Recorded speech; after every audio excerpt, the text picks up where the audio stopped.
পুত্র ভীষ্ম, আমি আপনাকে আমার অপমানের জন্য কখনো ক্ষমা করব না।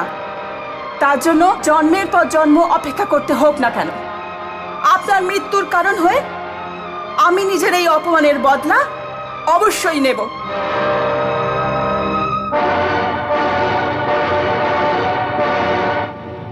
অম্বা অপমানের আগুন নিজের আঁচলের মধ্যে নিয়ে তপস্বীদের এক আশ্রমে গিয়ে পৌঁছায়।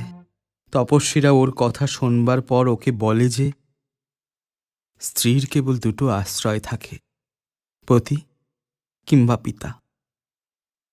অম্বা বলে যে প্রশ্ন আশ্রয়ের নয়, প্রশ্ন হলো অপমানের আর তার বদলা নেবার। অম্বা আশ্রয়ের খোঁজে ছিল না, ও তো প্রতিশোধের পথের যাত্রী ছিল। আমরা বড়ই বিচিত্র সমাজে বেঁচে রয়েছি অনুজ। নারীর মান অপমানের উপরেও পুরুষদেরই অধিকার আছে। না তাদের নিজেদের ব্যক্তিগত মান আছে, না অপমান।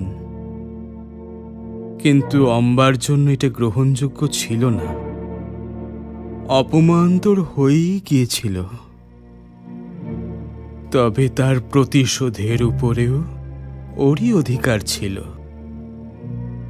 তখনও তপস্বীদের বলে, হে মুনিগণ, আমি তো এখন কাশীতে ফিরে যেতে পারবো না।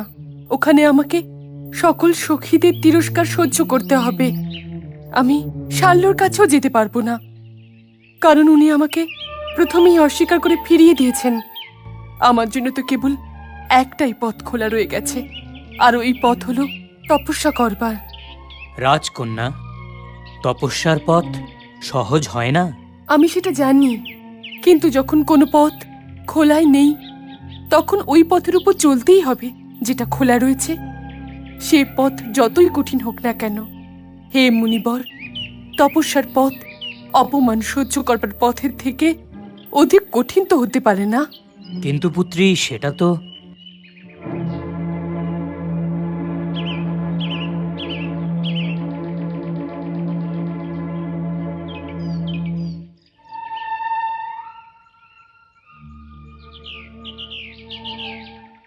হে পরম তপস্বী রাজর্ষি হত্রবাহন, আপনাকে হার্দিক স্বাগত।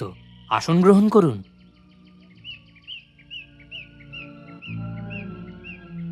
মুনিগণদের দেখে চিন্তিত মনে হচ্ছে। সমস্যা খুবই গুরুতর। ইনি হচ্ছেন কাশীর রাজকুমারী অম্বা।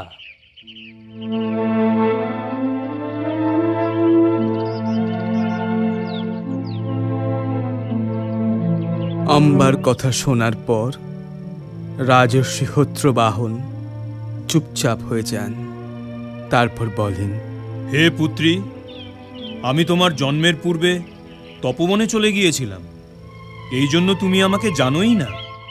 আমি তোমার দাদু হই।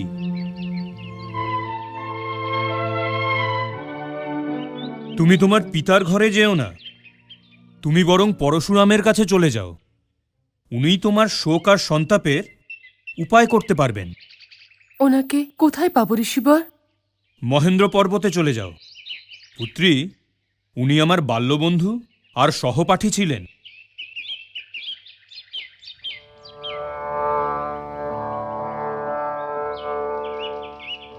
দীর্ঘজীবী হও।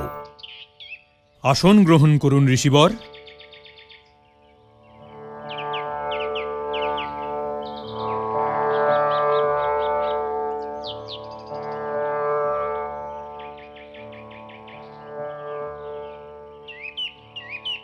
হে ব্রহ্ম ঋষি, ও আমার পৌত্রী অম্বা।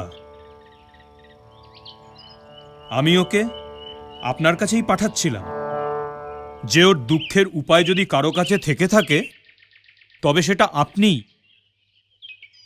দীর্ঘজীবী হও। কি সমস্যা আছে পুত্রী? গঙ্গাপুত্র ভীষ্ম ওকে অপমানিত করেছে, ওকে হরণ করেছে, তারপরে ওকে স্বীকার করতে অস্বীকারও করেছে ঋষিবর। যদি এটাই করে থাকে তবে ভীষ্মকে ওকে গ্রহণ করতেই হবে।